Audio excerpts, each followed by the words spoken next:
Enemy, and earlier, well, 2 weeks ago now, I guess, but a week and a half ago, I had a conversation with Jimmy Page about the transfer reissues of Led Zeppelin stuff, the final instalment, and here it is. These new reissues, Jimmy, they cover what you might see from the outside as the final phase of Zeppelin's studio recording career, but that's from the outside. From the inside, did it feel like there were stages to Zeppelin's development and career? Yeah, absolutely. Every album was different to the one that preceded it. It was just an unfolding process, really, as far as the recording world of Led Zeppelin. You have to understand that before the release of Led Zeppelin 1, 2 and 3 with the companion discs, before they were even released, I had all of this finished with Coda all the way through. So we're now coming to the tail end of what I'd already assembled way back, because I had to make sure that it was completed before the first release, because I didn't want to get sort of a few releases out and then start sort of tiddling around with physical graffiti, you know, and then I wanted to make sure it was all done. So I knew everything that was coming, and I knew what surprises there were in store. It's obviously, for Led Zeppelin fans, this is manna from heaven, because this is the full story. And do you think it changes, I mean, for us who've never heard some of this stuff before, do you think it changes our perception of the band slightly and tells us, well, gives us more? If you say like Led Zeppelin 3 or something like that, you know, you get the companion disc to that, it gives a portal into what was going on around that point of time, and there's just material there and versions of things. Well, I mean, the whole thing stands up on its own as an album, to be honest with you. And that was the idea behind each and every one of these releases.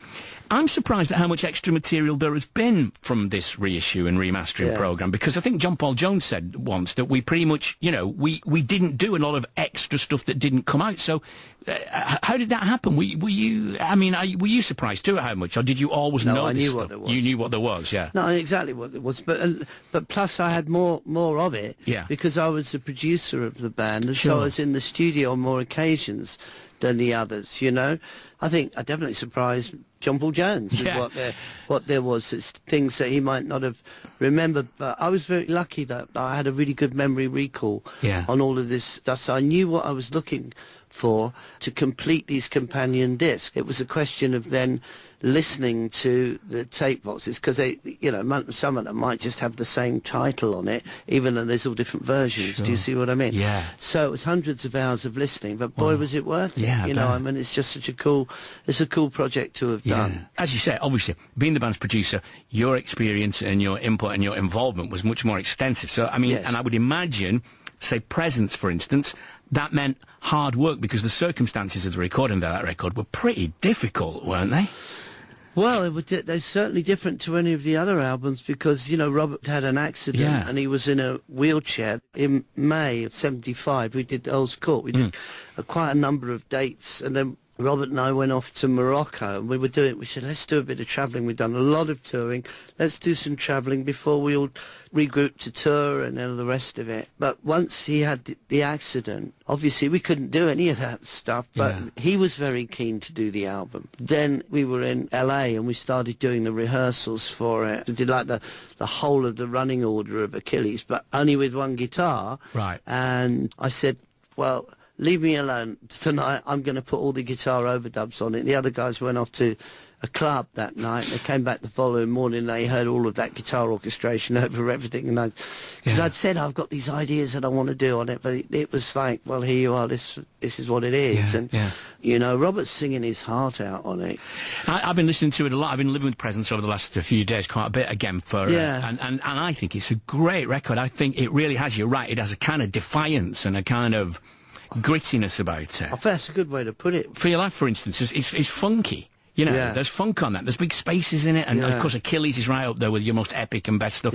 Do you think initially it got overshadowed by the monumental thing that was Physical Graffiti? See, you're absolutely spot on, because there were so many different textures and moods on Led Zeppelin albums all the way through, and then with Physical Graffiti, you have the opportunity to do a double album, for heaven's sake, and so there's even more of like this whole panorama, musical panorama that's showcased there, and then with Presence, under the circumstances of how it is that we're going to go in and we're going to do it hard and we're going to do it fast. that it just comes into like concentrated sort of attack. And then In Through the Outdoor is different again. Yeah. It's a completely different texture, isn't it? Yeah. Well, it is, you see. So we're talking about an album Presence. It's a guitar-driven album. We get together to do some rehearsals for what's going to be the next recording, and John Paul Jones has acquired this Yamaha keyboard, and it's called a Dream Machine, so it sort of sets a picture of what it was. If they're going to call it a Dream Machine, they were pretty confident of what they'd manufactured. Stevie Wonder had one, John Paul Jones had one, and John Paul Jones started, working on this thing at home, and he's coming up with whole numbers which he hadn't done before in Led Zeppelin. Well, I'm given the opportunity by the people at Polar Studios.